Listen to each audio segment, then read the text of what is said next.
Welcome to Ed Fluential Sports, where passion meets precision. As I'm your host, Ed, I'm deep into the plays, players, and stories shaping the game. Make sure you leave a like, subscribe, comment, and share for others to see. We're going to get straight into it. This is episode 5 of Sports Fanatic Forum. As you see, the main topics for today is going to be the Clippers and the Suns. Can they go on a deep playoff run? I'm going to discuss both as part of the hot take of the week segment.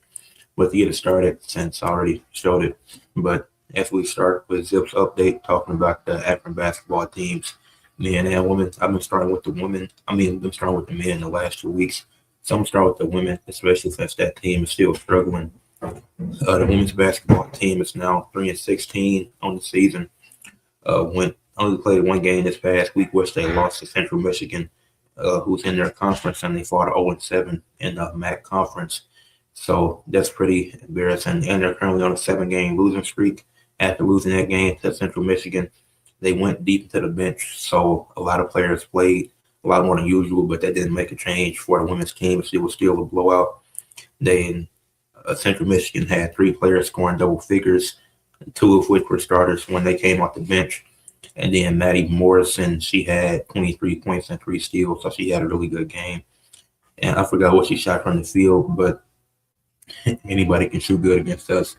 But I do got to give credit to Maddie Morrison for having 23 point and 3 steal outing, because this team, the Akron women's team, does have 3 wins. So just as well as anybody can beat them, they can beat anybody. Even though it hasn't happened much, they do have 3 wins on the season. So I cannot take that credit away from Maddie Morrison.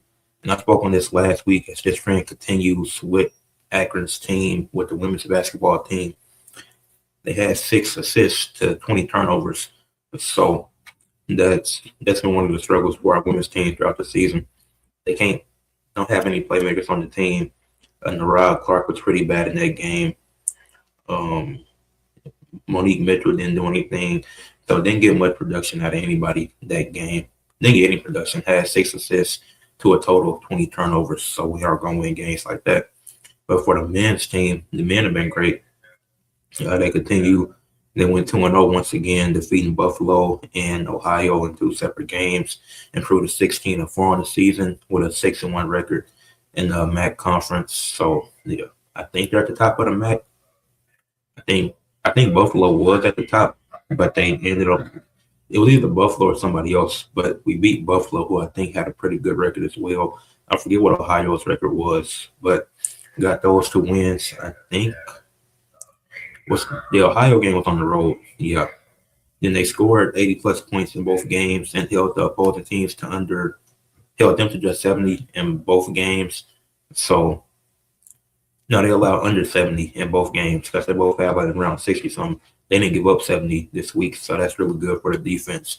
Currently on a 6-game winning streak. Part of that 6-game winning streak, Monty Lyles he's led in rebounds all 6 games, while Tavares Johnson has led in scoring in 4 of those games and assists 5 of those games. So this winning streak has been great for the men's team as it continues throughout the season. Hopefully we could continue that momentum, which I think we will. We do have another game being played tonight, so that should be a win, and that'll be something I talk about on here as well. It has been some tough games recently, but those games weren't too tough against Buffalo and Ohio, especially in the second half. But the Zips, they improved, the men's team at least improved to 16-4 on the season, while the women fall at 3-16.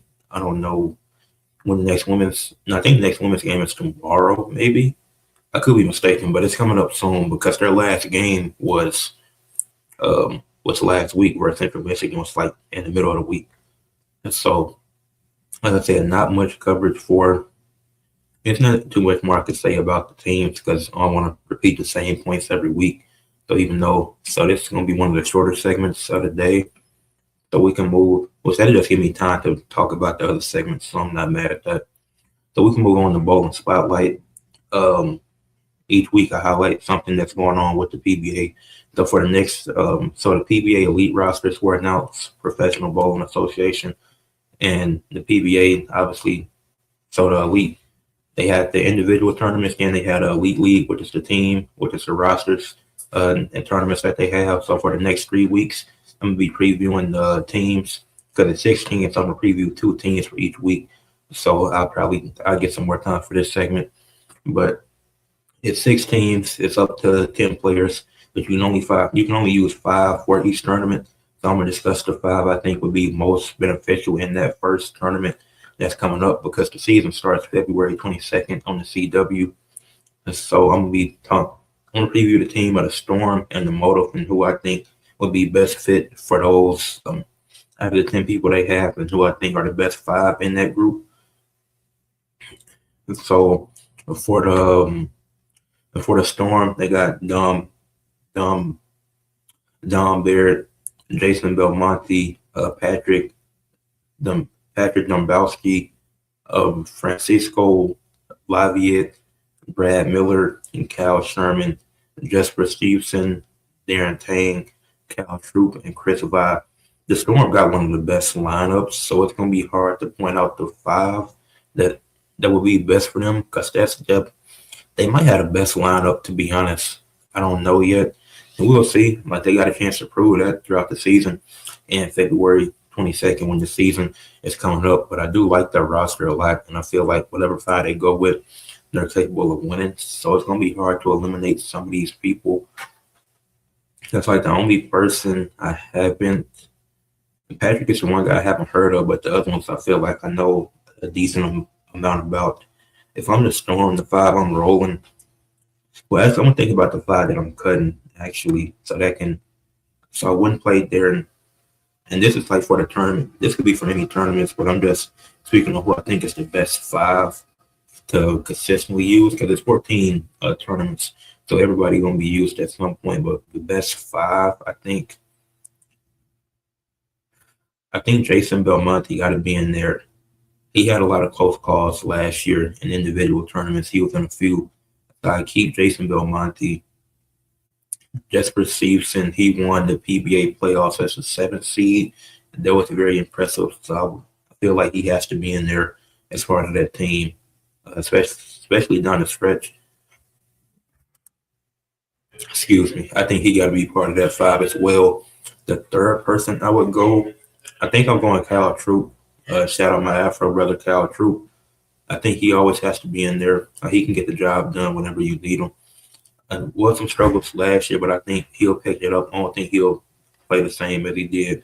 I think he'll have a better 2026 than he had 2025. For that 4th spot, I'll go with Chris Vi. He's still been amazing these last few years. Been in multiple tournaments, won a few individuals. If you need him to come up clutch, he will do that for you. So those are the 4 for sure. I will go with Jason Belmonte, Jesper Stevenson, Cal Troop, and Chris Vi.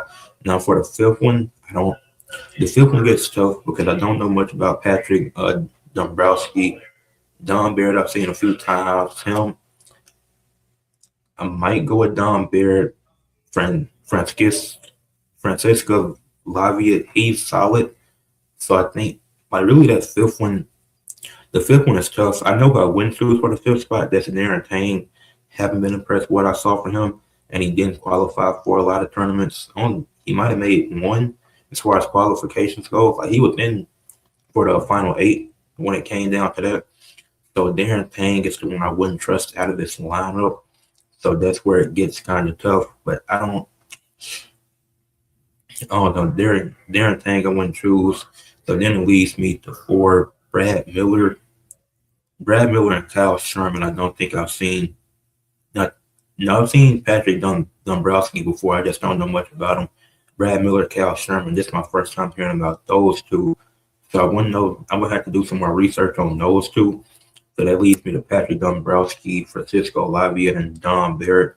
I'll go Dom Barrett for that 5th spot. I think those will be their 5 best players, the best 5 to start the season and end the season. Then obviously things could change throughout the season, but just looking at it now, previewing before the season gets started, that's what I would go with. That's the 5 best bowlers on that team, because I think they had the most experience. Because with that 5, you get the most experience. You get the clutches. You already have some of the clutches guys in the league. So it's like it's gonna be those are gonna be the guys superficially, especially the first 4 I named: Belmonte, Troop, Vi, and Stevenson. Those gonna be the main 4 of the season. And then somebody got to step up to be in that fifth spot. And maybe somebody steps up behind them that takes one of their spots. So we'll see. And then to the next team, like I said, I'm only previewing 2 teams per week for the next 3 weeks. And this is the first week of that. And then you got the Motive, who they got Sam Cooley, Ethan Fourier, AJ Johnson, Sean Labor Shapir. Don't know anything about him. Bailey Maverick, Nick Pate, Matt Russo, Tom Smallwood, and Santu Toppinen, and they got EJ Tackett. So I think EJ Tackett is team captain too. So as far as their best 5 goals, definitely EJ Tackett is in there. He's going to be one of their top players. I think he won MVP last year. So yeah, he did win MVP. So I'm expecting him at a PBA in general. So I'm expecting him to have another great season. And as a team captain, of course, he has to be in that top 5 because he's earned that right. So definitely EJ Tackett, he's up there. Ethan Fourier, he's one of the young guys who I highlighted last week or the week before. And it was last week. I highlighted him as one of the young guys that I think is going to be really good once again. Had a good year last year. So Ethan Fourier, I expect to be their second best player. But everybody, AJ Johnson, he had a good year as well. I think he won a tournament. He won 2 tournaments, I think. So AJ Johnson, I've been impressed with over the last couple of years. So as far as the top 3, EJ Tackett, Ethan Fourier, that's a young guy. I think he might be the youngest, and I feel like he's the most motivated because he's seen what Ryan Barnes was able to do in his rookie season. I'm pretty sure they were both rookies last season. But Fourier, after seeing what Ryan Barnes can do, I feel like he wants to replicate that, whether it be individually or in the team setting. He wants to replicate that as well. Then you got AJ Johnson, who I think he's going to be competing up there with EJ Tackett in individual tournaments to prove who's the best. So that's definitely their top 3. And then after that, it gets tough because I said the last roster might have been the best, but this Moto team is really good too. I think the Storm, they got the heavy hitters. Like their top 4 is insane. The Storm might have the best top 4. They have an insane top 4, but the Moto might be compared. The Moto are definitely deeper. I can't mention the other teams. I'm going to look at them. But yeah, the Moto are definitely one of the deeper teams. And the Moto might be the deepest team here. Yeah, because there's a few top-heavy teams, which I can't mention until later. But the Moto have the most depth. They got Ethan Fourier, AJ Johnson, and EJ Tackett. That's their top 3. And then you can only pick 2 more. And once I say the names, it's going to be like, who do you pick out of Nick Pate, Matt Russo, Tom Smallwood, and Santu Tabahaven? Out of those 4, only 2 can play. Well, obviously, they can all play throughout the season. But you making a lineup for just that first day, for opening day, you can only pick 2 out of them. And it's like whatever 2 you go with, it really don't matter. I think I'm going to go Tom Smallwood for 4. I think he's the vet. He's one of the vets on the team. Very experienced, so he's been here before. He's been down this path. So I think I have to pick him as the 4th best player on that team, who I put 4th in the lineup. Then it comes down to Nick. I think I throw Nick Pate in there too, just because of his youth, because I think he can just bring energy to that team. It's like no matter where you go, it's going to be tough either way. It's like Sam Cooley. I think I've seen him maybe once or twice.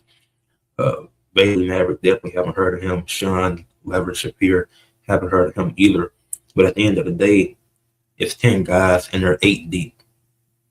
They're 7 to 8 deep and they have 10 guys. So it's like, even though it's other 3, they might surprise some people. Like they might be doing something that we don't expect. So it's like that Motive team is definitely, they're one of the deepest, if not the deepest. Because when I'm thinking, I'm like, yeah, they're at least 7 deep. And there's 3 guys that you're getting from the unexpected from. And then when I look at the Storm, it's like you top heavy, you're 4. You got 4 really good guys, and the other 6, it's like maybe they could do something special, maybe they couldn't. We'll just have to wait and see. Then I'm looking at some of the other teams. I'm like, especially Brunswick, who I'm gonna have to preview next week. It's like, you got a few guys. Like I feel like that's a top heavy team. 900 Global. I feel like they're a bit top heavy, but they got great experience. See, a lot of the other teams, they're top heavy as well, but they got great experience. But the Storm, I like what they're bringing to the table with not the Storm, not the Storm. I like their top four, but the Motive, I like their top seven. Feel like they're top. I feel like it's gonna be hard to stop this Motive team because they have the best seven, like 1 through 7. Nobody has a better 1 through 7 than they do. And when it comes to that bottom three, there might be some teams that could compete with them, but that 1 through 7, it's like in one tournament we could throw in EJ. We might not even need EJ Tackett for a tournament. You know how crazy that sounds? He the team captain, so he's gonna be there for most of them. But it's gonna be a tournament where they don't have him and they still might win because that's just how good they are. And no EJ Tackett, hey, throw in Nick Pate. Let's see what he can do. Let's bring in Ethan Fourier, Nick Pate, AJ Johnson, Bailey Maverick, Sean Xavier Shapiro. You got the two young guys, you got the two unknown, and then you got the vet. So it's like even that lineup alone that can still win them something. Or if it's want to go EJ Tackett, Tom Smallwood, Santu, Tabahaven, Matt Russo, and Sam Cooley. It's like the first four names just gonna be like, how do we step? We're praying for those mistakes to happen. Because these guys aren't guys that's gonna make mistakes a lot. And so I like this. So for the first two teams that I'm previewing, the Storm and Motive, I definitely like the Motive team more. The Storm are solid. They're really top heavy. But the Motive, I think, are going to have a really good season. And I'm going to preview the other four. I'm going to preview two more teams the next week. And then, yeah, because there's four more teams I got to preview. So it'll be one next week, one the week after. What's good, Reg? Now moving at the hot take of the week, actually coming from you too. You said the Suns and Clippers can't compete with anybody in the West except for OKC. I'm gonna start with the Suns first because I like what the Suns been able to do this season. I know Booker and Green is out. I don't know how long they out, but fully healthy, I do think the Suns can compete with a lot of teams. I think. Oh, is Jalen Green still dealing with a hamstring injury? I feel like that might be concerning for actually, the Suns been fine without Jalen Green, so it might not matter too much at all if he plays or not. Obviously, prayers up to him, but that'll add some more depth because I think now they got Jalen Green. Maybe if they do beat OKC, maybe they could be competitive. But I don't. I think as far as the teams that I would take over, yes, not many teams I'm taking. They got re-injured. Okay, that's unfortunate. Now, Booker, I know Booker injured, but him I'm not concerned about because he don't got no crazy injury history. So once he's fine, I think the Suns can stay afloat. As far, yes, probably only 3 teams I would take over the Suns, which I could be proven wrong. Obviously, I would take OKC. I still like the Spurs' chances, and if the Spurs have home court, I like their chances because I think their youth can feed off of that. But I will say Mark Williams, that's the only other guy aside from Draymond that I've seen stop Wemby to an extent. So the Suns could, I don't think that would last the whole series, but the Suns do have that. So I think if the Spurs have home court, I would still take the Spurs, but I don't think I think it'll be a close series. I don't think if the Spurs were able to escape that match, that's what it would come down to, them escaping that matchup if they were to meet in the playoffs. So I would take the Spurs just because I think they could feed off of that home court energy as one of the younger teams in the league, but it'll definitely be a close series. I definitely see it going 6 or 7 games. The Nuggets, the Nuggets have stayed afloat without Jokic. I feel like if they can do this without Jokic, it's no excuse for them to do this when he comes back because he's supposed to be coming back soon anyways. So I think in the playoff series, I would still lean Nuggets over the Suns. That's another close one. But I think the Nuggets, Peyton Watson just had a 35-point game. We've seen Aaron Gordon have a 50-point game. I think Jamal Murray had 50 as well. So I think Aaron Gordon had that 50 piece with Jokic there. So they can play like that consistently with Jokic there. I don't see a reason for them not to go deep in the playoffs. And it seems like Now, I know Cam Johnson's been injured, so maybe, but that move was so they could get cheaper, so they wouldn't have to pay MP because they wanted to get off that MPJ contract. So it hasn't panned out as much as people thought it would, but they're still one of the top teams in the West. So I think those are the only teams I'm taking over the Suns in the West. Like if I think, yeah, the OKC, Spurs, and the Nuggets. So I do think they can, as far as the Lakers and Rockets matchup goes, the Suns have had LeBron's number. The Suns have had LeBron's number since he came to LA, so that wouldn't be surprising if the Suns won that as well. And Dylan Brooks can get on LeBron's head. So that's another thing the Suns will have over the Lakers. I'm interested to see what we look like when Reeves comes back. Because I don't know. It shouldn't affect team chemistry, but I don't know. Don't think this team is built for a deep playoff run. We're bottom three in bench scoring for the third straight season. And so we shouldn't go far in the playoffs. So we suck that bad. Being like Reeves, he'll probably come off the bench when he's healthy, but that won't last too long. But yeah, we're bottom three in bench scoring. I don't see that lasting versus any team in the West. Rockets, I'm kind of 50-50 on, but I'll probably lean Suns for that because the Rockets don't have a point guard. Amir Thompson, I like Amir Thompson, but he's playing point guard, Katie running shooting guard, looking like an all-star lineup, no positions, which is stupid. But the Rockets team could be a lot better if they had a point guard, if they would have signed somebody. They could have had the chance to sign anybody when Fred VanVleet went down. So I'm sure that looks like the Kevin Durant trade. I think both teams got what they wanted out of that trade, but the Rockets, they're screwed because they don't have a point guard and they didn't sign one. That's not a product of the trade. That's just a product of bad management. Because you've seen Fred VanVleet go down. You've seen that he tore his ACL and you decide not to sign a point guard. Yeah, that's certainly a great decision. And then any other teams below that, I think the Suns could sweep any other teams below that too. If the Suns got a higher seed and they played the Timberwolves in the first round, I take the Suns. The Timberwolves don't got a point guard either. Who's the Timberwolves? Is Mike Conley still employed? Mike Conley might have been injured too. So Mike, yeah, not trusting the old Mike Conley in a playoff series. The Warriors, they don't have Jimmy. I would take the Suns if they were to meet up somehow. Like I said, if the Suns were to get, what the, if the Suns were to, if they were in the top three or top four seed, and they matched up against any other, the Timberwolves, Warriors, Trailblazers, or Clippers, I think the Suns win all those series easily. I don't see a world where any of those teams beat the Suns. The Clippers could compete with them. The Clippers are the one team I could see competing with the Suns. But the Timberwolves, I think that'd be easy. Know they got swept by them 2 years ago, but different teams, different circumstances. Don't see the Timberwolves getting out that series if they were to play the Warriors. No Jimmy Butler. Don't trust this team at all. I got to make a move. Then the Trailblazers, they're just young. So it'll be a fun series for the Trailblazers. It'll be cool to see them in that light, but the Suns could take care of them easily.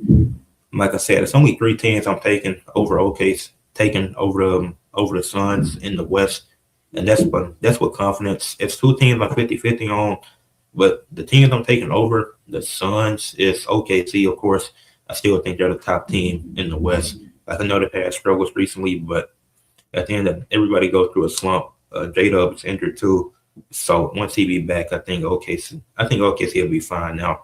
They just lost a game to the Raptors on the Scotty Barnes game winning block. And this Raptors one of the top teams in the East right now. So OKC, they'll be fine. The Spurs, like I said, I think if they had home court, they can feed off that energy of the young guys. And the Nuggets with them, if they can play this well without Jokic, they have to play like this when he comes back. I'm not saying Peyton Watson got to average 35 points a game because that's not realistic. But he can definitely do more when Jokic is there if he can play like this without him there, especially with how good of a playmaker Jokic is. So those are the only three teams I would take over the Suns in the West. The Lakers and Rockets I'm 50-50 on, but I would lean Suns because I think the Lakers still had a problem of being bottom three in bench scoring again.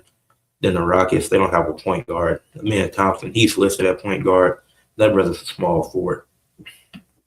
Then, like I said, the Suns, I think they can easily handle the Timberwolves. Timberwolves, Warriors, Blazers, those are all easy matchups.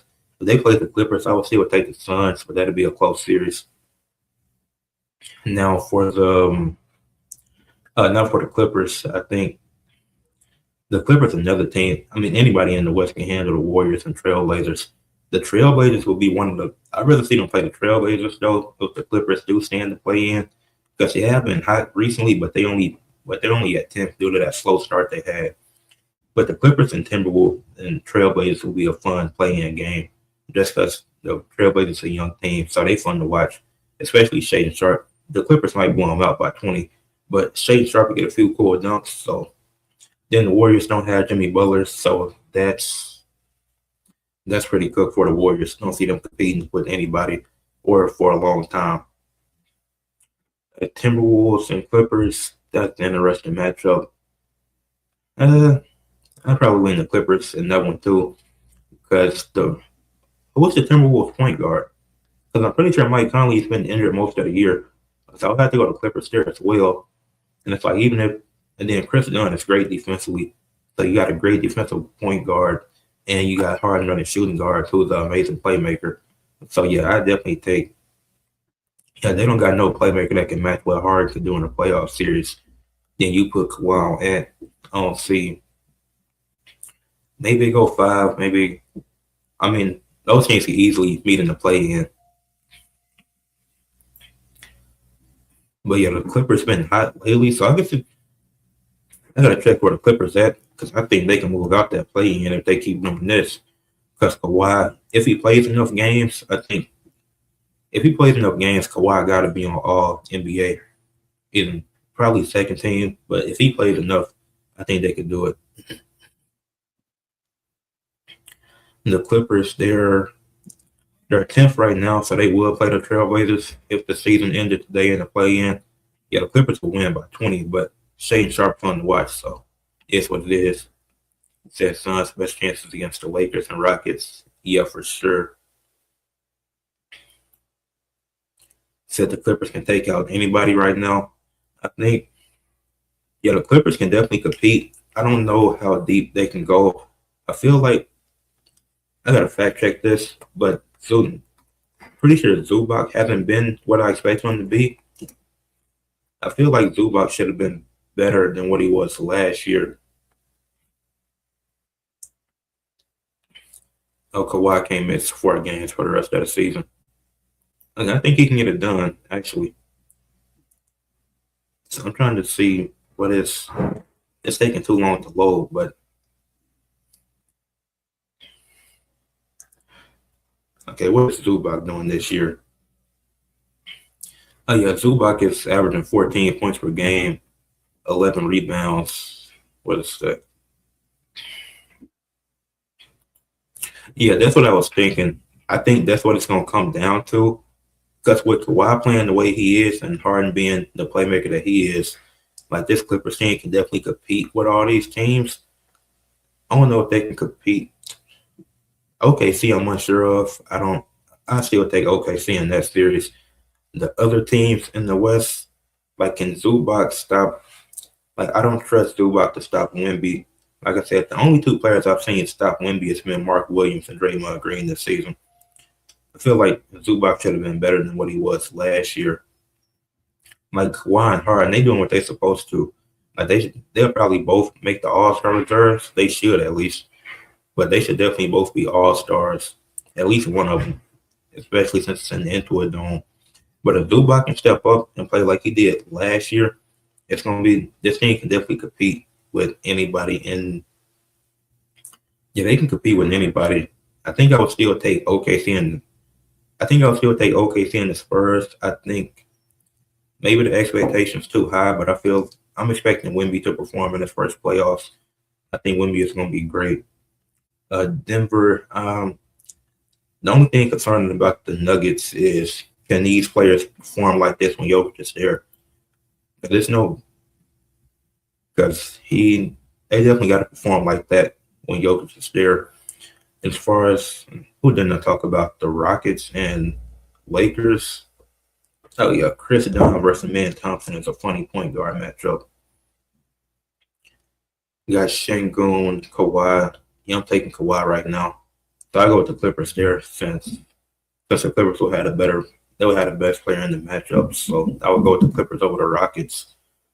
Clippers, Lakers, where are we at? We're finna fall to the play-in. Okay.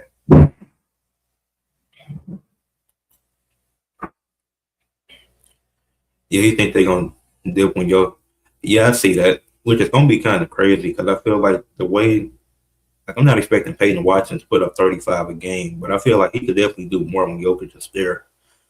The Lakers, we won back-to-back games. That's cool. But we're 5-5 in the last 10. So if we fall to the, all right, so we might not. I mean, that'd be about time it happened. It's gonna be weird if it will be funny if it happened without Paul George with the Clippers and Anthony Davis in Dallas. So I mean, it'll still be LeBron versus Kawhi, so I take it. But if we fought a six, we'll be in okay. As long I don't care who we play, as long as we don't play the Nuggets again. I don't want to see the Nuggets in the playoffs again. I'm tired of that. But who?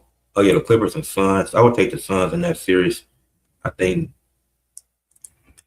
and the Suns are only 7. That's the Suns are 7 with 27 wins. That will be 4th in the Eastern Conference. Now the West is this is one of the best years for the West. The Warriors lost Jimmy, so we can count them out. So the Trailblazers, the Trailblazers just a young and fun team. So seeing them in the play-in would be cool, even if we want to mount anything. A shout out to the Blazers if they do something. But yeah, OKC is still the favorites for me. They lost back-to-back games, and they still got the highest point differential in the league at 12.9. So I'm not concerned about OKC. They 7-3 in their last 10. They said you love to play in. Use a huge spectacle button. It's needed. And I don't know. I still feel like that defeats the purpose of having the 8th seed. Like even if you work all year for the 8th seed, what is that noise? Oh no, I'm still not the biggest fan of it. I mean, it's cool because you get some cool moments. Now, the biggest problem is how the stats don't count towards they don't count towards anything. I guess it's ways you can find play-in stats. Yeah, I feel like it should have just been kept that way because it's like I don't like the idea of a 9th seed getting a chance. Like Portland, like I said, I like the Trailblazers because they're a young team and they fun. That was my second most watched team last year, I think. They were in my top 5 for most watched teams last year. But it's like if they're the 9th seed, why are they getting rewarded? I feel like that's the point of having the tiebreakers. Like you play a team 3 times and y'all got the same record. If you went 2-1 against that team, that's how you get the 8th seed versus whoever's 9th seed is. That's why I don't like the aspect of the play in.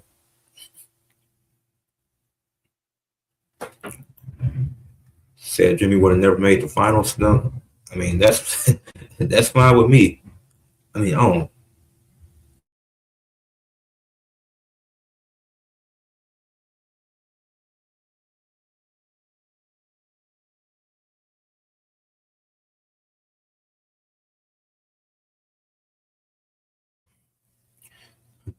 Like, but were they 8th or were they 9th the year that they went to the finals? No, that second time. Yeah, because the first in the bubble they were the first seed, I think. No, they weren't the first. They were definitely top 2 in the bubble. But in 2023, I thought they were the 8th seed anyways. Okay. But yeah, that's. But yeah, I do think the Suns fully healthy can go to wrap this up. The Suns fully healthy, they can go deep for sure. The Clippers, I think it comes down to what Zubac can do. Kawhi and Harden, I'm not concerned about. They doing their thing this year.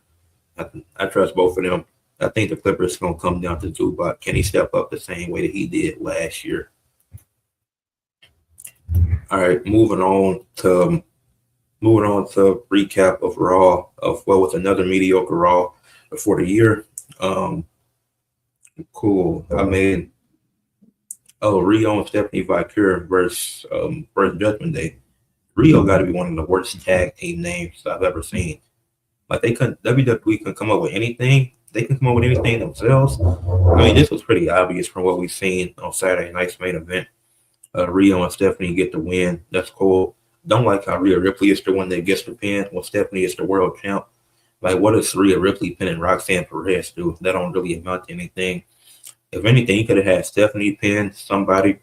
Could have had Stephanie pin Roxanne if you were going to do that. Or Raquel, since Raquel attacked her after that anyways. So I felt like it would have made more sense for the world champion to get the pin when didn't Rhea get the pin in the Saturday night's main event match. So that's kind of, and Rhea got to come out last in a match that featured the world champion. And they spoiled that Raquel not winning the Rumble. But why would you make Stephanie and Raquel next week on Raw? So now we know who's not winning the Rumble. So that's cool. Even just get a title to Raquel at this point. Like I don't see the point of Stephanie still having it. Like at least she's healthy. At least she did show up to work and do some segments while injured. Unlike Dominic Mysterio, who I don't know where he's been at, but at least he's able to do that. But just get a belt to Raquel. Brown Breaker got reinstated by Adam Pearce. Then Adam Pearce put all the members of the division in the Royal Rumble. That's so I guess Paul Heyman got some type of power. They got to lean more into that because we need to know where it's just. I'm assuming Brock is going to be there too, and that's why Finn couldn't get the last spot. And did they have? I think they had him match before, but I'm assuming that's why Finn can't get the last spot because of Brown Breaker. No, because Adam Pearce and Paul Heyman in this program. And then that led to Theory having a match versus right. I don't remember much from the match. I just remember Theory hitting the stomp and winning. And then it was like the Vision got involved, the Dragon Lee, and Penta got involved. And Michael Cole was like, so he's just going to allow this. And this was before the attack. After, I'm like, to be fair, the odds are even. Brown Breaker didn't do anything. So the interference is all at each other. So Theory hitting the stomp and winning, it's like, cool, he got the win, but it don't mean nothing. And so that then Brown Breaker committed a hate crime versus the Mexicans. So none was done. There was one ref trying to stop it. So I guess this is the story that the Vision can just do anything since they got I don't know how it got hurt. I ain't even see it. I just seen after the match. No, I seen it this morning actually that he was hurt. So I didn't know he got hurt in the match too earlier. But that don't remember anything from the match aside from Theory hitting the stomp. I was like, okay, here's what it is. Then Brown Breaker attacked him. So the Vision attacked the Luchador. So I guess that's the story. The Vision can just wreak havoc because Adam Pearce can't do anything. And Paul Heyman pulled out the proof of Adam Pearce placing the brass knuckles on the ring apron of him putting his hands on Brown Breaker. So Paul Heyman was in the right. He ain't saying everything he said was proven right. So it is what it is. Gunther had a sit-down interview with Michael Cole, which was pretty mediocre. I'm like, his whole statement of old comers overstaying their welcome, it's like, okay, I don't know what your goal is. And then him doing it with Michael Cole is so funny, knowing the history of what Gunther put Michael Cole through when he had the match with Pat McAfee, which was one of the worst 50-50 matches I've seen for a commentator and wrestler. Like, what? That shouldn't be 50-50. Gunther should have dominated Pat McAfee in that match. But Gunther and Michael Cole had a sit-down interview. I'm like, okay, this is a waste of time. You had Becky Lynch enter the Royal Rumble, kind of expected. So now we know AJ Lee is coming back. And then they teased something with the Kabuki Warriors, specifically Asuka. So I guess, if Asuka was a face, then I would take it. But if she's not, it's like, why keep doing these heel versus heel programs? Pretty stupid. But it was a funny segment. Kairi Sane was just trying to touch the IC title when Becky was showing her away like a fly. So that was pretty funny because, like, the aspect, like Becky and Asuka, that would be a good match. But it's like, it's no point in doing it if both of them are heels. If she was a face, then I could buy it. Like, okay, that's fine. But it's too much heel versus heel and face versus face. Like we seen Alpha Academy getting the match versus the Usos, which I expected, but it's like you had other heel teams you could have used, and you had other face teams with more talent you could have used. But here's what it is. CM Punk told Finn Balor that he needs to go solo if he wants to amount to anything, which is true. He's not gonna be nothing hanging around a bunch of women all the time, like Dom and JD Injured, and you just hanging around all the girls in Judgment Day. You're not finna do anything with that. And that's what led to the Pierce telling him that he don't got a spot in the Royal Rumble. So it's saying that it's full, which I think that's cap. It's gonna be somebody in the Royal Rumble that don't deserve it, that ain't did nothing to be in there. Like at least Finn Balor put on a good match with CM Punk. Like even though he lost, you could have put him in there. Braun Breaker just lost the world title match in the Rumble. Like obviously Braun got more. Obviously he's more talented and got more potential. But what's the logic behind putting? Well, it's a different story. But I feel like you still could have put Finn in there. When Cody Rhodes just lost his championship and he in the Royal Rumble, so Finn can't lose a title match and be in the Rumble too. That's pretty stupid. And then what's also pretty stupid is the ending. CM Punk, he retained his world title versus AJ Styles, which the build to that match was stupid. CM Punk just gave him a title shot, even though AJ said, I'll win 2 matches to get the title shot. CM Punk is an idiot. But the match was already mediocre. I'm like, the last time they wrestled one-on-one was in 2001 in Ring of Honor, and it's all these reversals like they actually know each other. Their last match was months ago in the Money in the Bank qualifier. It was a triple threat. So in the last 25 years, they've had 2 matches versus each other, and CM Punk and AJ know all of each other's moves. I can understand watching film and stuff like that, but there is no way. And it just looked weird in general. Like the match was super slow paced, which I didn't like. It was so many reversals for 2 guys who haven't wrestled one-on-one in 25 years. So that nothing in this match made sense. Then Finn Balor came out there and interfered. I was like, you know what?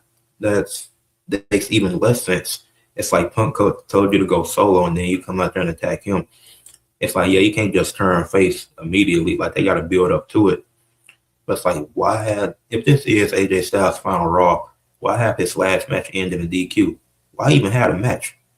If his last 2 matches, it should have just been, if he's really retiring this weekend, his last 2 matches should have been Shinsuke at Saturday night's main event, and then Gunther at the Royal Rumble. So it didn't make sense to me that didn't try to win by countout. Yeah, he tried to win by countout too. It was because they was both outside the ring, and then he hit the GTS to AJ into the barricade. So yeah, he probably don't, but that's what I'm saying in general. Even if you do, it's like you don't know nobody moves that well that you haven't faced in 25 years one-on-one. Then Finn Balor, like if AJ Styles is really retiring, his last 2 matches should have just been Shinsuke and Gunther. There's no need to have this. Like if he built the momentum towards the Royal Rumble, why would he have a world title match that ends in a DQ? That don't make sense. So where does Finn Balor fit in? So I'm assuming, actually Finn Balor, it's gonna be like number 24. Tozawa's supposed to enter. Finn Balor gonna attack him and take his spot. That's exactly what it's either gonna be Tozawa or R-Truth. They setting up one of them to have that happen to him. Because I don't know who could have took Finn Balor's spot. Because you don't even show 30 people a week. So Finn Balor not getting the spot, he gonna have to. Did that happen to Tozawa last year too? So it's probably Tozawa probably getting that same spot. He getting took out, and Finn gonna replace him in the Royal Rumble. I think that's what it's gonna be, and that's gonna be unfortunate. Shout out to Tozawa though. But all right, the injury report for this week. I'm gonna change it up a bit. I'm gonna talk about some people that returned, some people that recently got injured, and some people I'm expecting to return soon within the next week. Josh Giddey just returned from injury a few days. Well, I think he's been back the last few Bulls games. He's averaging 14.7 points per game, 7.3 assists, 6.7 rebounds, 42% from the field, 23% from 3. My goodness, okay. And 86% from the free throw line. But the Bulls have gone 2-1 since he returned. That one loss being against the Lakers, which ironically I think was his best game out of the 3 that he's been back. He's been coming off the bench. I think at this point, I feel like the Bulls probably be better off starting him now. I feel like we've seen what you needed to these last few games. Still got that playmaking ability, but hasn't gone nowhere. I forgot what his injury was, but the points have been down because he was averaging around 18, 20 on the season, but he's just coming back from injury. But he's shooting 42% from the field, 86% from the line, and I think he's just going to add that much needed playmaking to the starting lineup that Kobe White hasn't been able to give you because Josh Giddey is a much better playmaker than Kobe White. Then Drew Holiday, he returned this month as well. He's played in 7 games. That's the Blazers that went 3-4 since he's been back. But Drew Holiday averaging 13 points, 4.6 assists, 3.3 rebounds, and a steal per game, while shooting 46% from the field and 36% from three. He's shooting 66% from the free throw line, but aside from that, he's been solid. Obviously, you don't expect his scoring to be super crazy, but he has done enough to help the Blazers to get a few wins. They're on a 3-game winning streak at one point, but they did just lose back-to-back games. But he's come back, made an impact on the team. Obviously, one of the younger teams in the league. But having that veteran presence and experience is definitely going to be valuable and helpful for them going into the play-in. So even if they do lose that game to whoever they play, maybe they win it if they play the Warriors. If the Clippers move up and the Blazers get the Warriors in the play-in, I would take the Blazers because they don't have Jimmy. So I think the Blazers could take advantage of that. And I like what Thiago Splitter has been able to do with this team since the exit of Chauncey Billups. And then you got Penelope Ford, who came back recently in AEW. She's 2-0. The first match don't really count. There was a squash match to just get her back in the ring, but her and Penelope Ford took on 2 randoms. I forgot the names of. But and then they beat the Thomas Love Bomb in a tag team match. So they build momentum in the tag team ranks. So good for them. Rey Mysterio is not to talk about some recent injuries. Rey Mysterio got injured on Raw last night. Then, like I said, didn't see how Rey got injured, but it might be time for Rey Mysterio to retire because this is the second. And I don't like to beg for people to retire, but Rey Mysterio is old at this point, and it's been a few instances the last few, like over the last year, I think, because he was injured last year as well. He was supposed to work a AAA show, but due to an injury, he wasn't able to do it. So Rey, it might be time to hang up those boots soon, because I don't know if Rey can go any longer. I guess it's a lot of guys retiring now. I think Rey, you got to be in that category soon. Like I said, I don't know how he got injured. Prayers up to him. You never want to see injuries, but it might be time to hang it up. Jonas Bryden for the Minnesota Wild. He got a lower body injury, so he's expected to come back, and he's expected to miss 6 to 8 weeks. So that's no need that.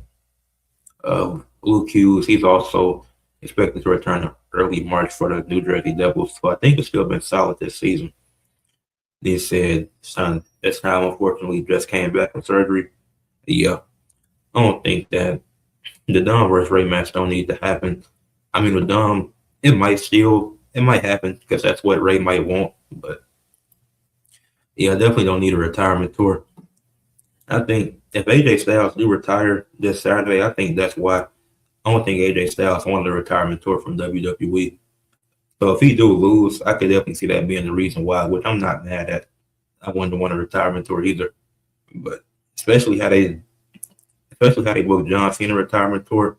Nah. I don't even know how you would book Rey Mysterio's retirement tour if you did one. But no, I don't think, definitely don't need that. And then a few injuries, a few people expected to be back from injury soon. Nikola Jokic is projected to come back February 1st versus OKC. But I think the Nuggets have 3 or 4 games in between that. So he's gonna be ineligible for any All NBA honors this season, which is unfortunate. But I like the 65-game rule.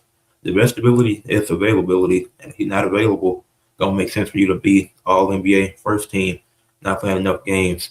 Maybe they could lower it to 60. Maybe 60 might be more appropriate, but 65 I feel like is a good. Because when you can only miss 17 games, maybe lower it to 60 so it can be 22 games. But that's the rules. It's unfortunate, but it is what it is. But he is supposed to be back February 1st, and they could have another chance at a ring. I mean, they'll stay afloat without him. They stayed in the top three in the West. So bringing him back, assuming that they can keep playing like this, at least similar to it, not exactly like that, but provide that similar production when he come back, this team could go on a deep run. We'll see what happens. So we know Javon Evans is healthy now. I was just expecting him to come back at the Royal Rumble. That would have been fun to just see him back, just have him return there. But it seems like he's clearly going to be in the Royal Rumble, so he's getting the Kofi Kingston spot this year. Since I don't think he knew they in it, but if they are, since Kofi is a heel now, they're giving Javon Evans the Kofi Kingston spot. So hopefully, I think Kofi watched it last year. Was that Kofi? If they did it, because when was the heel turn? But I remember it was a botch from a spot like that last year. It might have been Kofi, but he's been doing it for so long. It's like, it's fine. You did it for so long, probably he can get you. And then Bianca Belair, I'm expecting to be back at the Royal Rumble. Been out for a long time. Never seen a finger injury this bad. But Bianca Belair is expected to be back I'm expecting her to be back in the Royal Rumble. So, and then I'll do my predictions on Thursday. Now for the next segment, are we buying this? The Dallas Pulse they're first in the MLV, as I made the short about it earlier. They're riding that wave, being the newest team in the MLV. A 3-1 tie for first with the Indy Ignite, who are also 3-1. They did lose. Their one loss did come to the Indy Ignite, and I forgot who the Indy Ignite just lost to. But since that opener, they're on a 3-game winning streak. They have over 50 digs in 3 of those games, and they've had a part of that 3-game winning streak. They've had over 50 digs, and they have over 50 kills in every game. So it's going to be exciting to see if they can continue this. Obviously, it's early in the season. As I'm going into the 4th week of the season, I think they lost the game. But they haven't swept. They haven't been swept, and they haven't swept anybody. As the Indy Ignite game went to 4 sets, in which they lost, and then in the wins they had came in 4 sets versus San Diego Mojo, and 5 sets versus the Atlanta Vibe and Orlando Valkyries. But the Valkyries were one of the top teams. They're the reigning champions, but they just lost back-to-back games to the Indy Ignite and to the Dallas Pulse. So now they're 3-2 on the season and 3rd in the MLV. So definitely wasn't expecting that. Expected a better start. Like they started hot, started 3-0, but them losing back-to-back, wasn't expecting that. So it's been a lot of changes in the MLB recently, these last few weeks. But I think, and then they closed out January playing the Columbus Fury and playing the Indy Ignite again. And these happen to both be road games. Now, I think, obviously, of course, it was one game that had to be postponed due to weather. I don't know if these will be postponed. Maybe not. Hopefully not, because obviously postponing makes things more difficult for the schedule. But hopefully not. But you have with their rookie that they drafted first, Mimi Kohler. She's going crazy. She's leading the team in points, kills, and total attacks. So she's been amazing this year, making her claim for Rookie of the Year early into the season. Like I said, they're just 4 games to the season. Some teams have played 4 games, some 5, some 6. So it's early into the season, this 28-game season. So it's plenty of season left, plenty of weeks left for other players to make that claim as well. But so far, Mimi Kohler does look like the best rookie from that class. And it's having the best impact as her team is 3-1. Like I said, they're tied for the best record in the league. Their upcoming schedule, I think they'll lose to the Fury. I think the Columbus Fury, they've been great this year. Well, not great, but they've been super competitive this year. Let me not say great because they're 2-3, so that's not great. But they've been super competitive in all their games. So I think if they can continue to put things together, they can get more wins, be much better than what they were last season. And I do think they can win at home versus the Pulse, who have been they just played back-to-back 5-set games. So I think that they haven't played a game in 3 sets where they just got completely destroyed. And they haven't played a game where they just completely destroyed the other team in the last game versus the Indy Ignite versus the Orlando Valkyries. They lost the first 2 sets, so they had to win back-to-back sets, even force a 5th set and win that to force. So I think, and then the Fury has been the same story. Like they just haven't been able to close out games. They've been in a few 5-set games most recently they just won in 4 sets, so they'll struggle with closing out games. But they closed out their last one in one of their shorter games of the season. So I think they have to. The Fury, this is a must win for the Fury for sure, and I do see them winning that game to improve to 3-3 on the season. But I think even though the game is in Indy, I think they can get their revenge. Dallas can and beat Indy that second time and finish January 4-2 because they played Indy the first game of the season. So coming out the gate, you never know what can happen that first night or that first week. So I think they'll be more prepared. They'll be ready for this matchup, and I think they can get the win and tie the season series to 1-1. And they'll play a few more times throughout the season. So even if they don't win, it's still lessons they can take from that game if they lose it and learn from that. But I think they've already learned from the first game. Like I said, has closing been a problem for them? Yet, not necessarily because they've been able to win the games, but they have been 4-set win, 5-set win, 5-set win. So, and they had to come back. Like I said, they were down 2-0 in the most recent game versus the Valkyries. But the Valkyries are the reigning champions. That's the important win. So, their